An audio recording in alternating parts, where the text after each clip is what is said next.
बनिया सोचने लगा कि भाई इसमें शक्कर ज्यादा डाल दी मैंने, इतनी रोज डालेंगे तो खत्म हो जाएगी। तो अब वो मन में भ्रमित हो गया। अब मन से फिर उसने शक्कर को वापस लिया।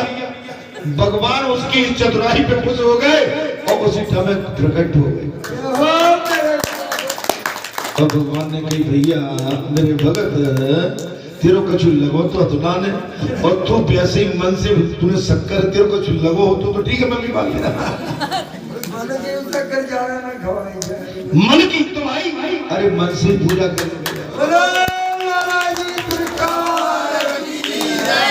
सवेरे आए तो दादा बहुत खुश है रे।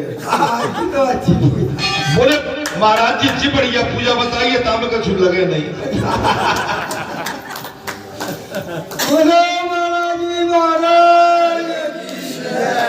तो भैया यहाँ आपका कुछ लगता तो है नहीं। 25 साल से यहाँ पर कथाएं चल रही है, आपकी पंडाल आपने लगाई हो, कोई यहाँ पर किसी तरह का आपसे पैसा लिया गया हो कथा का, अब बगैर उसके पैसे की भी आप सेवा नहीं कर पा रहे हो तो मैं क्या करूं? जी महाराज दादी अगर 25 साल मुझे आप प्राइवेट आदमी को बाहर से बिठा लो, ये तो अनलिमिटेड काम है, ये तो भंडारी है। आप बाहर के किसी प्राइवेट आदमी से कह दो 25 साल आपको हमको सब अपनी जमीन बेचना पड़ेगी तो उसकी पूर्ति नहीं होगी।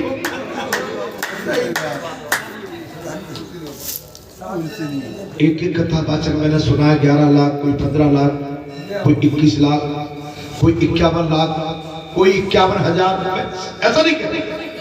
और 25 साल से लगा लो आप कितना दे पाते? मेरा कहने का मतलब ये कि सब छोड़ के भगवान से प्रेम करो, ईश्वर के पैर पकड़ लो, ईश्वर को अपने मन में बसाओ।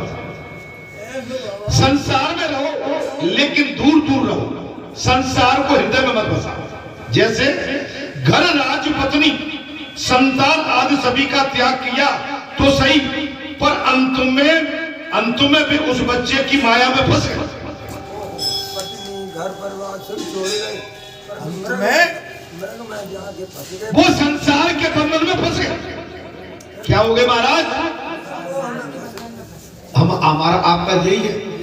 अब जैसे तुम्हारे ये महाराज जी बैठे हैं, बोले मैंने तो सब छोड़ दिया, कहीं ऐसा ना हो अंत में कई घर वाले की किसी की याद आ जाए वापस आ जाए। मैं आपसे तो नहीं कह रहा हूं, मैं अपने आप से कह रहा हूं। आपसे कहूंगा तो मैं थोड़ा सा वहां में लगता नहीं, हम आप घर से सोच के आते कर नहीं हम तो ठीक है। हमारे 4 घंटे जहां निकल जाते हैं, 5 घंटे बाद हम चटपटाने लगते हैं, अरे कथा कब बंद होगी, टाइम हो गया था बंद, ये संसारी बंद हो। आप इससे मुक्त हो गए, आप जब तक इससे मुक्त नहीं होंगे। अब एक बात बताइए, पिछले शनिवार को होली थी, दोष थी, 5 बजे की हम आए और शाम के 6 बजे 12-14 घंटा हो गए और 14 घंटा बैठे रहे। अब हम सोचते मर गए भाई कौन बैठेगा, तो बेटा ओखली में मुड़ दो तो चूटन से क्या ढंगा। अब तो दे दनादन होगी। आप ऐसे ही स्थान को खाली छोड़ के नहीं जा सकते, स्थान की मर्यादा है। हे संतों महात्माओं, हम जीव का वही हालत हो रही है। घर राज पत्नी संतान आदि सभी का त्याग किया तो सही, पर अंत में भी उस बच्चे की माया में किसी नाते पोती या बच्चे की माया में फंस गए। हिरण का बच्चा वही है भाई, चाहे हिरण का जीव का, चाहे किसी पशु जंतु का हो, चाहे मनुष्य का बच्चा, फंस गए। परोपकार की भावना ही अति साधक के लिए उसकी साधना में बाधक भी बन जाती है। कभी कभी ज्यादा परोपकार में फंस गए तो ये भी आपका भजन में बाधा पड़ेगा, आपकी साधना में बिगड़ आएगा। आप परोपकार में लग गए, संसारी परोपकार। ये आश्रम और ये देव स्थान की परोपकार नहीं, ये तो सच्ची सेवा है। संसार परोपकार के पचड़े में अधिक मत फंसो। भगवान सुखदेव ने कहा परोपकार के पचड़े में संसार में मत फंसो। वैसे तो परोपकार करना सभी का धर्म है, कह दिया हे राजन। वैसे तो परोपकार करना अच्छी बात है, पर परोपकार में ऐसे तो न किया जाए कि जिससे प्रभु का विस्मरण हो चला जाए, भगवान को ही भूल जाए। अपने परोपकार की गाथा गाते रहो, भगवान को विसार दो। भगवान न भूल पाए, परोपकार करिए लेकिन ईश्वर न भूल पाए। संसार में मनुष्य कपटी न बने किंतु अति सरल भी न बने। अब तो बात समझ में आ गई मेरे बाबा। संसार में मनुष्य कपटी कभी नहीं बने। जो कथा कह रही है कभी न बने कि तुम पर कोई हावी हो के तुम्हें खा जाए। तुम्हारा उपयोग गलत कर, आपका उपयोग गलत दिशा में कोई कर बैठे। मैं ये कई बार कहा करता हूं, आज आ गई बात। किसी के पचड़े में मत फंसो, चाहे नातेदार हो, चाहे बेटा हो, बेटी हो, भैया हो, सगे हो, संबंधी हो, आपका पड़ोसी हो। अगर कोई ऐसी वैसी बात आए तो उसके पचड़े में कभी मत फंसो। बचो नहीं तो आपकी सत्य की कमाई, आपकी साधना की कमाई, आपकी भजन पूजन और भक्ति की कमाई एक पल में खत्म हो जाओ। समझ में आ रही? किसी ने कर दिया हो, अब तुमने भी नहीं देखा, ना ठोक देखा, ना कुटोर, न सोचे न समझे, और तुमने भी उसकी हो में हो कर दी। एक बात,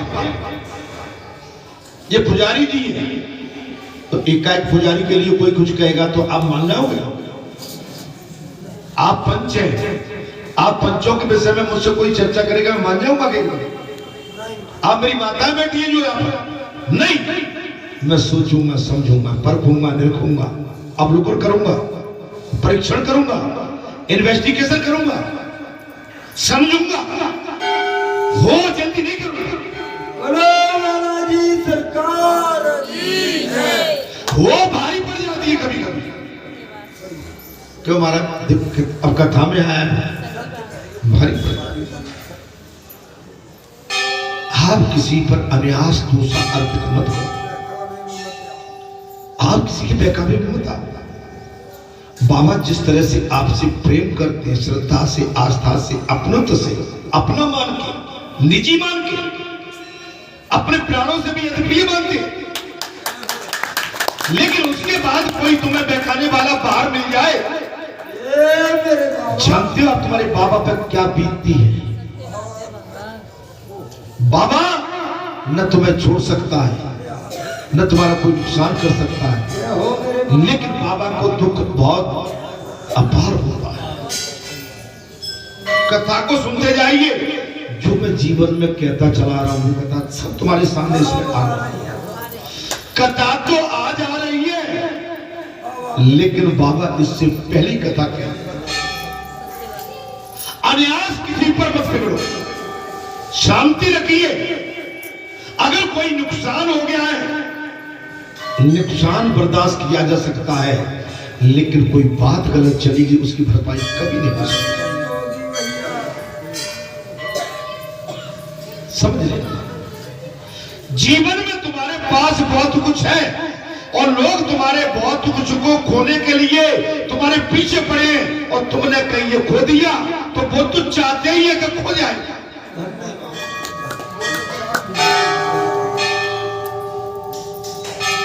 उनकी बात मत सुनो, ऐसे की बात मत सुनो। जब आप बात को नजरअंदाज कर देंगे ना महाराज, वो तुमसे सामने कभी बात करने को तैयार ही नहीं होगा।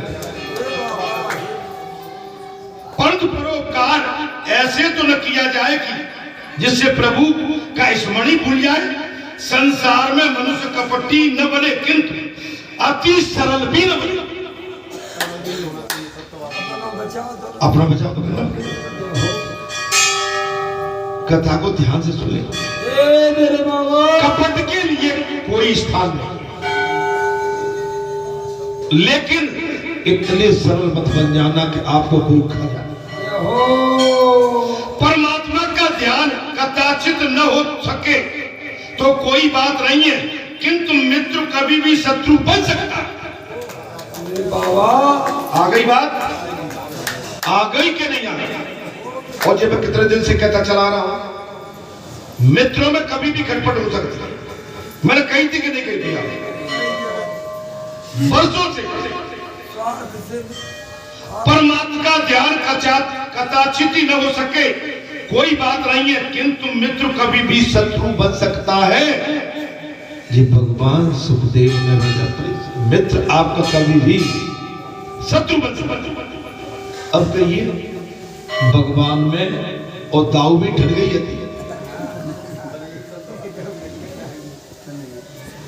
किस किस में नहीं ठगी? और भगवान में और शिशुपाल में, दुर्योधन में, बाली में और सुग्रीव खास भाई, विभीषण और रावण खास भाई। थोड़ा देखो तो सही है भाई। कभी दिमाग से कथा काय के लिए, कोई कथा टाइम पास के लिए नहीं है, कथा है कल्याण के लिए, उद्धार के लिए। हम इस संसार से कैसे पार हो सके ये मौका है, ये हमारे लिए बेहतरीन है। अगर कोई समय आ जाए, हमने कथा में ये बात सुनी थी कि किसी के बहुत नजदीक नहीं जाना चाहिए, जी महाराज, किसी के घर में नहीं घुसना चाहिए, मित्र कितना भी प्यारा क्यों न हो, उसकी क्यों नहीं दांत काटी रोटी हो, लेकिन मित्र की केवल हमारी मित्रता देरी तक, भीतर तक यह हो। मैंने एक चीज और कही थी, मैंने 39 साल नौकरी करी, मेरी मित्रता अच्छी थी लेकिन बाहर थी, घर के भीतर मैंने किसी को प्रवेश नहीं किया। और मैं आपको वचन देता हूं, न मैं किसी घर प्रवेश किया।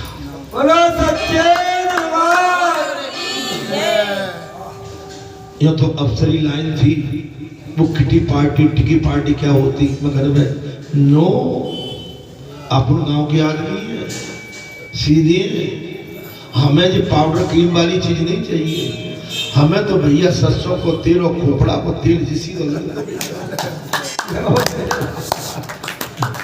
रायन की दाल और चावल भात जो अच्छा लगे। मैं गलत तो नहीं, आप लोग मुझे जहाँ का देखते, मैंने तो लंबी नौकरी बाहर की थी। आपकी बहू उल्टी में घूमती, सूट में घूमती, बूट में घूमती, वो देख रहे हो तो। लेकिन मेरी माताओं सीधे पल्लू के सिवाय, चाहे मैं कलेक्टर की पार्टी, बड़े बड़े अधिकारी में नहीं, अपन देहात के आदमी न असंगी तो संगी जो कोस से भी चलो आ रहा है। मेरे बाबा दादी समझ में नहीं आ रहा है। मैंने अपने संस्कार, अपनी सभ्यता, अपनी संस्कृति नहीं छोड़ी, जबकि मैंने अच्छे अच्छों के साथ मैंने संग किया।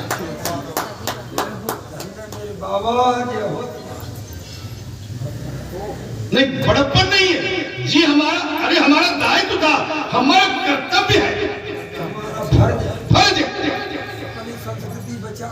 क्षमा करना, उल्टी शादी किसी के लिए मैं गलत नहीं बोलूंगा।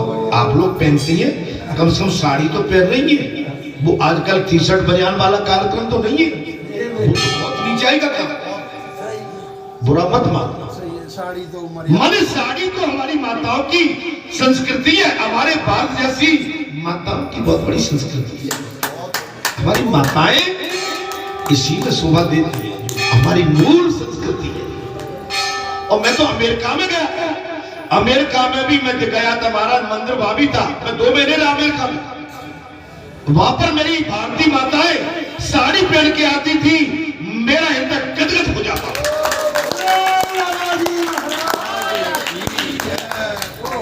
मैं उन माताओं को देख के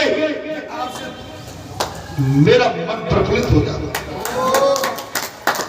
धन है अमेरिका जैसी कंट्री में मेरी माताएं आज भारतीय रीति रिवाज के साथ मैं उनके दर्शन कर पा रहा हूं।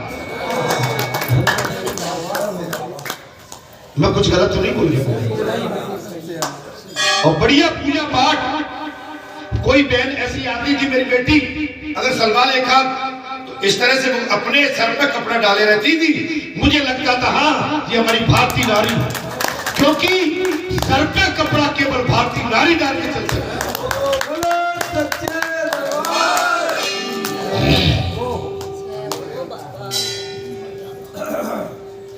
लेकिन वहां का रीति रिवाज तो अलग है। बेटे बहू ले गए, बोले पापा चलो मॉल घुमा के। मैं उस वक्त देख के मेरी भैया मैं तो जहाँ बैठता हूँ बंद आंख करके, तुम लोग घूमे आओ और जल्दी आ जाना, मेरी सांस फूल रही है, बाहर निकलना। विश्वास नहीं मानेगा। मैंने कि मेरी सांस फूल रही है भाई। अब मैं वहां का पहनाव रीति रिवाज आपके सामने उसका मैं जो है व्याख्या नहीं कर सकता। वो वहां का कल्चर है, वहां की संस्कृति है।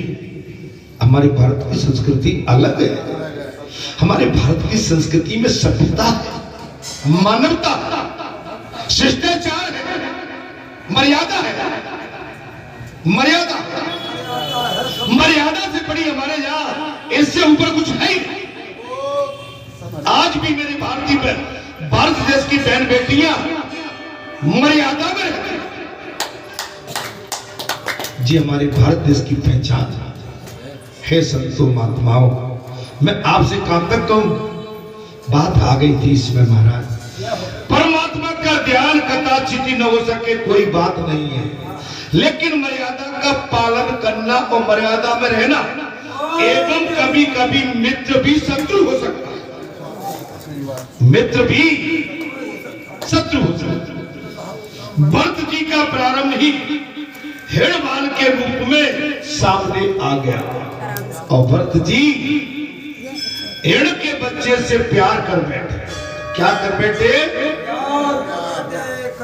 और जानते हो ना वो हेड़ का बच्चा किसका था? वो भरत जी के पूर्व जन्म की अप्सरा, पूर्व जन्म की अप्सरा हिरण बन के आई थी।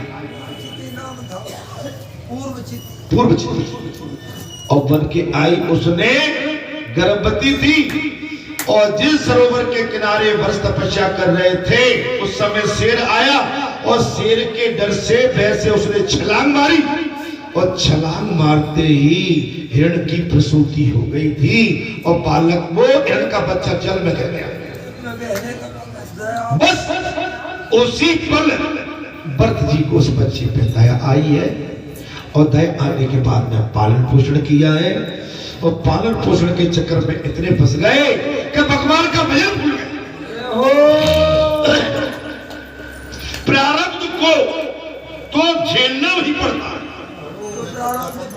भैया कथा में आनंद आ रहा है? प्रारब्ध को झेलना पड़ता है सब, गरीब अमीर, रोग कुरोग, कष्ट पीड़ा, धन बल, ये सब हमारे प्रारब्ध के अनुसार आता है। कैसे आता है? हमारे आपके प्रारब्ध के अनुसार। आज हम यहाँ बैठे हैं, हमने कही थी ना ये हमारे पूर्व जन्म के प्रारब्ध का ये परिणाम है सब। और आप भी या इसलिए बैठे हैं कि आपके पूर्व जन्म का संस्कार है और उसका परिणाम है कि आपकी कुछ कथा सुनने में अधूरापन रह गया होगा। सुपाला जी ने आपकी इस जन्म में जो पूर्ति की।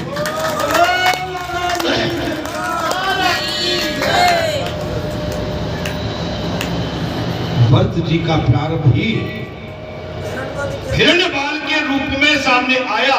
प्रारब्ध को तो झेलना पड़ता है। ज्ञान होने के पश्चात वासना नष्ट हो सके तो ज्ञान दृढ़ नहीं हो पाता। अगर ज्ञान होने के बाद संसार की वासना आ गई तो फिर ज्ञान अधूरा है। अब बालाजी धाम डेली आ रहे हैं, हर रोज आ रहे हैं, लेकिन इसके बाद हमारा मन कीर्तन में नहीं लग रहा, भजन में नहीं लग रहा, साधना में नहीं लग रहा। हम कहीं न कहीं संसार की वासना में फंसे हैं। कहीं खेत पे कुछ खराब तो नहीं हो रहा, कहीं घर में कुछ बिगड़ तो नहीं गया, कहीं बच्चे को ताप बीमार तो नहीं आ गई, कहीं पत्नी बीमार पड़ी है, उसकी चिंता यहाँ सता रही है। तो ये हमारी संसारी वासनाएं हमारे भजन में बिगड़ डालती है। ज्ञान तो है, आप सभी ज्ञानी हो, अच्छा ऐसा कोई नहीं है जिसको ज्ञान नहीं हो। आप अपना बुरा भला बड़ी बड़ी भांति से सब जानते, लेकिन संसार की वासनाएं घेरी। मैंने अभी कहा 12 बजे तक तो आपका मन 11:30 तक बिल्कुल, और जैसे ही 12 से ऊपर नीचे होते सोई जाते।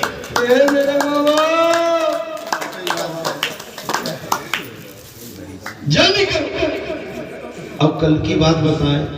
कल हम उधर बैठे थे, हमने कि चलो चलते, हम यहाँ आके बैठ गए। मैंने कि कोई आते होंगे, आते होंगे, आते होंगे। हमने कि भैया हम नहीं चलते, हम क्या करें।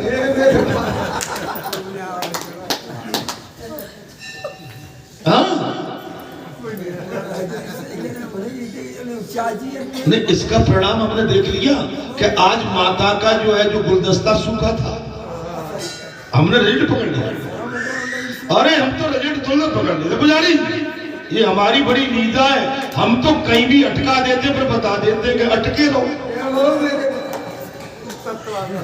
आज माता के डेली जो है जल में ताजी पत्ती लगी रहती थी, नहीं बदल पाई। तो वो तो हम पहले ही समझ गए, और जामे तो पंडित जी बाहर है। फिर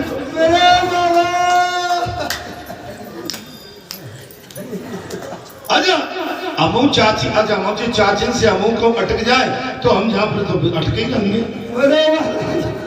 बात वही चल रही भाई, जहाँ चाची चाचा नहीं, यहाँ तो क्यों भगवान।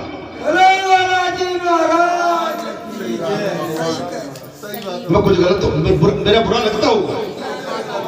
मैं सोचता चला गया, मैंने परीक्षण किया कि कहा जी हमारे हमको, हम जबकि मैं आधा घंटा बैठा चाय भी पी ली, मैंने 2-4 बार इन्हें आ रहे होंगे। हमने कि भैया संसार को घास और लगो, हम ही जा रहे हैं। पछताए अरे नहीं, मैं तो वैसे ही हंस रहा हूं। जान नहीं देंगे आप। आइए आशीर्वाद, आशीर्वाद आते रहा, मुस्कुराते रहो, अच्छा लगता है। तो ये संसार की वासना क्या है, कहीं न कहीं जीव को फंसा ली। हम आए तो यहाँ भजन करने के लिए, कीर्तन करने के लिए, लेकिन संसारी जीव हमें मिलते हैं और संसारी जीव के साथ हमारा संसारी भाव जुड़ जाता है। अब आपकी नहीं है भाई, चाची ने कही महाराज जयराम जी की, तो मैंने 80 भी सुन ली थी। आपने कुछ ऐसी बात की जो चाची खूब हंस रही। अरे मैं रास्ते में 80 सुनते चला रहा था, तो मैंने कही आप तो मृग, और बिल्कुल मृग के बच्चे की तरह बात हो रही है।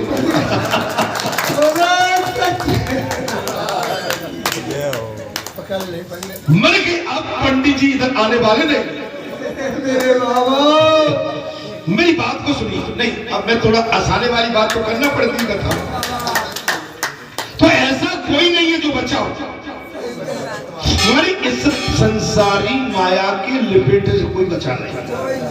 अब एक बात समझो, अगर मैं यहाँ रोज नाता जोड़ू तो तुमसे बतलावे से, चाची आई चाची से, को आवता से बता खेत में खा रहा हो, तो खेत की पूछूं कि मैं जा खेत की पूछूं।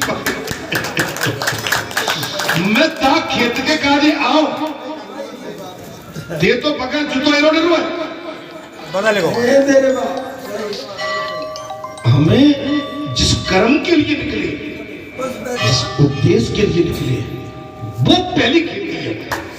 अगर समय बचता है, जब हमारी खेती हो गई, पहले आपने देखा होगा किसान खेती करता था, बढ़िया बकर जोता जे करा और बढ़िया लगा के खेत, जब शाम को दोपहर में और किसी पेड़ के नीचे खड़े होके हर को और बैल को खड़ा करके, और वो खेत को देखता था, पहले खड़ा करके खेत के चारों कोनों में नजर फेंकता था। मैं ठीक बोला? जुताई करके वो ये सोचता था कि खेत में मैंने जोत सही करी है। और महाराज उसके बाद वो थोड़ी देर बाद खेत की मेड़ की परिक्रमा दे के आता था और नीचे ऐसे हाथ डालते थे। बकर हर कितनों को भले ही मैंने किसानी ना करी, लेकिन मैं स्वाद सब जानता हूं। ये हो तब जाके उस किसान को संतुष्टि मिलती थी और तब अपना बकर घर को वापस लेके बड़े प्रेम से जाता था। ये हो आनंद जब ही है हम जिस उद्देश्य के लिए निकले, अगर खेत के लिए निकले तो ये कहता है खेत खराब नहीं है, जुताई होना चाहिए। मजदूरी के लिए निकले तो पक्की मजदूर बन के मजदूरी होना चाहिए। धंधे के लिए निकले हैं, निष्ठा के साथ धंधा, और पूजन हवन के लिए निकले हैं तो महाराज उससे ऊपर कुछ है ही वो पक्का होना चाहिए। बात आ गई नहीं, मैं तो पैसे ही बुरा मत मान, मैं तो कह देता हूँ ये हो जाता है। मेरी बात को ये समझो आप, हम अगर जहां पर भैयाबंदी दिखाते रहे तो हमारी पूजा चली जाएगी। आपने देखा, मैं अगर निकलूं वहां से तो मैं तो महाराजपुरा पर रुक जाऊं, गिरगाय पे बहुत मिलवे वाले, वहां से लक्ष्मण पे बैठ जाऊं और कॉप पड़ के नीचे इकट्ठे हो जाए, भीड़ लग जाएगी वहां, मैं जहां तक आ ही नहीं पाऊंगा। मेरा आशा ये है राम राम दिख जाते तो राम राम सबसे रास्ते में होती चली जाती।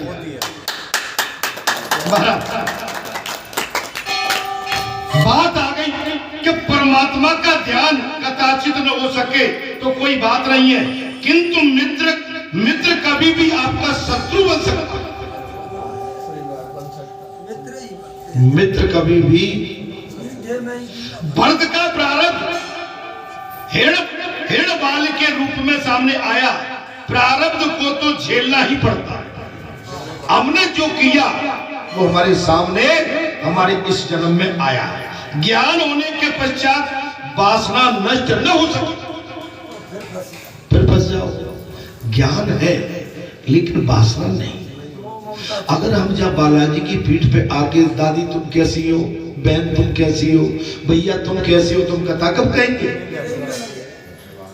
यहाँ केवल संसारी हमको रिश्ता नहीं, या तो हमें एक भक्ति का नाता रख के भगवान के चरणों में प्रेम कर, भक्ति का नाता। आपका हमारा क्या है यहाँ? भक्ति का। बस इतनी सी तो बात लेके हम आपके पास आते हैं कि आप भक्ति के नाते से हमसे जुड़े रहो। महाराज ज्ञान दृढ़ नहीं हो पाता, ज्ञान को दृढ़ करने के लिए प्रथम वासना को नष्ट करना आवश्यक है। जैसे अभी हमने कह दी, कोई चाचा नहीं, जहां कोई नहीं, कोई पति नहीं, कैसा भी नहीं, कोई पुत्र। आप देखिए भगवान सुखदेव आगे आगे और वेद व्यास जी पीछे पीछे। हाँ, वेद व्यास पीछे, भगवान सुखदेव आगे। वेद व्यास जी की पत्नी के गर्भ में 12 वर्ष तक सुखदेव रहे। भगवान वेद व्यास ने प्रार्थना की, कौन योगी हठधर्मी मेरी पत्नी के गर्भ में आके ठहर गया जो बाहर नहीं निकलता। आवाज आई कि मुझे बाहर निकलने में डर लगता।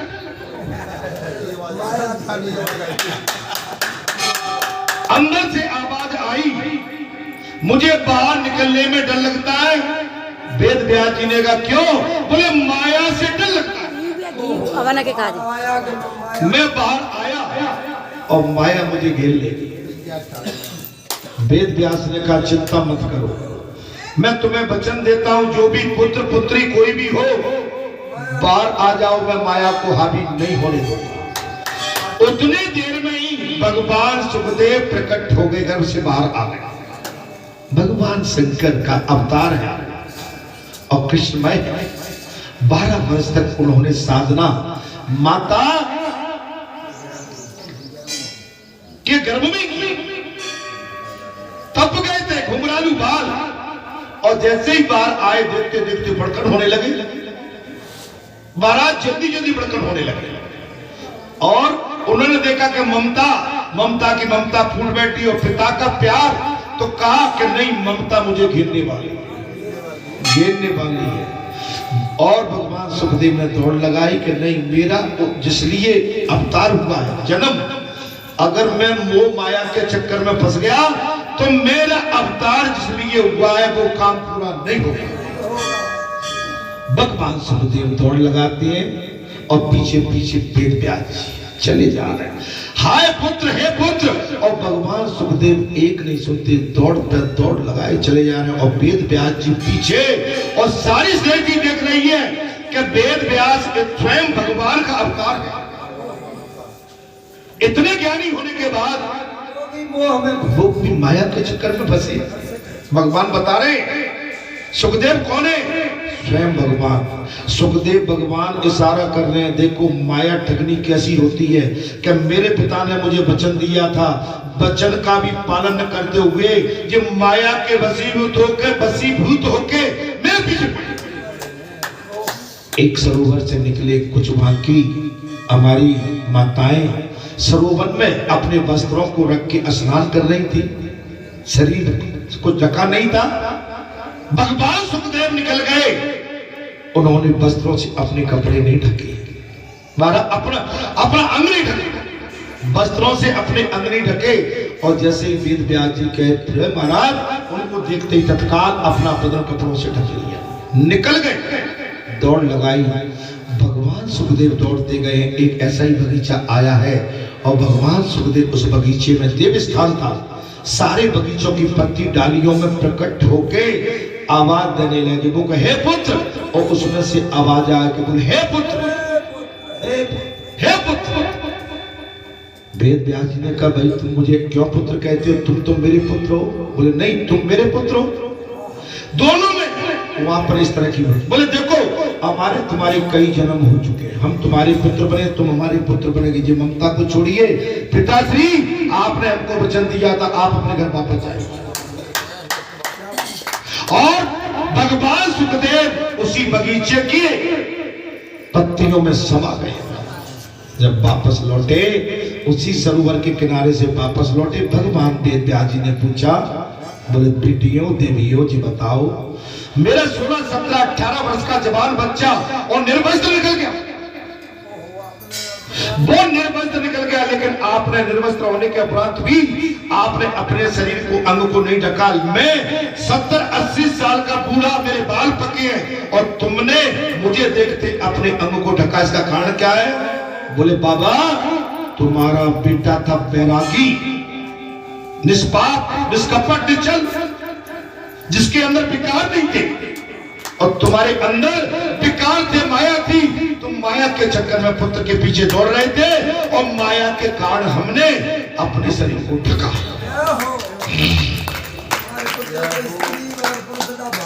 तुम्हारे पुत्र को स्त्री और पुरुष का कोई भाग नहीं, आपको भेद है। तो मेरी बात सुनिए महाराज, जो दृढ़ करने के लिए प्रथम वासना को नष्ट करना आवश्यक है। यहाँ पर कई बार कहा है, यहाँ नाता नहीं छोड़ना। भैया राम राम, दादा राम राम, और दादा कैसे हो, ठीक हो? राम राम। केवल हमें अपना जो हमारा संकल्प है, हमें उसकी ओर देखना। वासना में हम गए, आज तो तुम अकेले बैठे हो, चलिए कल भीड़ में कहीं दादी काकी कोई आई और आपने राम राम ने कहा, देखो पंडित जी कल तो मुझे राम राम कर रहे, आज ना देखे पंडित।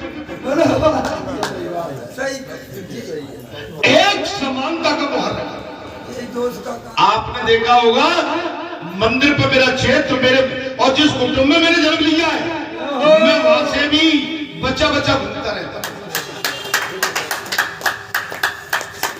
अब मैंने कहीं तुम्हारी कुटुंब की चाची के पैर छुए, तो मेरी तो फिर सभी चाची मुझे सबके छूने पड़ेंगे।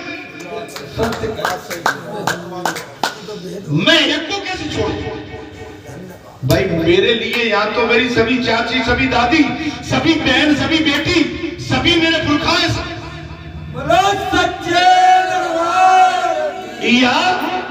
या पर असमानता नहीं, या मुझे समानता का भाव।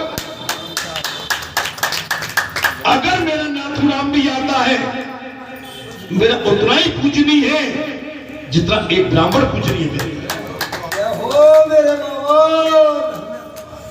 क्योंकि मानव के अंदर भेद नहीं देखा जाता। नर के अंदर ही नारायण है। किसके अंदर? नर के अंदर नारायण, नारायण के रूप में, और नारायण के रूप में ये सब नर घूम रहे हैं। ये अलग नहीं है, ये तो मिट्टी है। इनके अंदर थर्मल पावर ईश्वर का है। करंट कहां से है? ईश्वर से। जब भी चलाए भाई, कथा ठीक लग रही है कि नहीं?